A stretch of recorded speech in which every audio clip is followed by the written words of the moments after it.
Update: CNBC anchor Andrew Ross Sorkin will debut a limited series on NBC News Now on Wednesday evening, starting with an interview with Pfizer CEO Albert Bourla following back-to-back bouts with COVID. Sorkin's show, called Special Report with Andrew Ross Sorkin, will debut at 10:30 p.m. ET. An early clip of the interview here. Sorkin is the co-anchor of CNBC's Sqwawk and is a financial columnist for the New York Times and editor-at-large of DealBook. He's the latest figure from NBCU to provide content on the streaming service. In the interview, Bourla pushed back on claims that Pfizer didn't test the COVID vaccine to see if it prevented transmission. He told Sorkin that there is no other vaccine in the world that has been tested so intensively.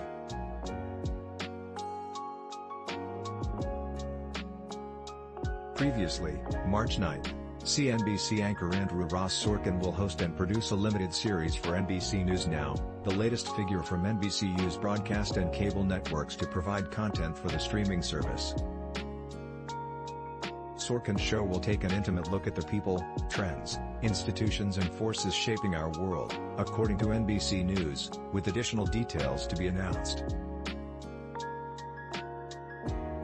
NBCU News Group Chairman Cesar Conde has boosted investment in streaming platforms, and the network has made a big promotional push for NBC News Now by highlighting shows featuring figures such as Hallie and Llamas.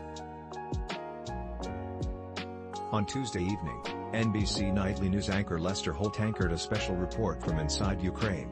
In a statement, NBC News President Noah Oppenheim called Sorkin one of the most respected interviewers in the nation. His renowned expertise on all things business and policy as well as his extraordinary talent to tell compelling stories make him the perfect addition to NBC News Now's expanding slate of original journalism. Sorkin is the co-anchor of CNBC's Sqwawk and is a financial columnist for the New York Times and editor-at-large of DealBook. He is the author of Too Big to Fail, the inside story of how Wall Street and Washington fought to save the financial system, and themselves, and co-creator of the Showtime drama series Billions. NBC News announced on Tuesday that NBC News Now would have distribution in Europe via Sky UK and Virigin Media. The network said it was a first-of-its-kind international distribution for a US streaming network on television in Europe.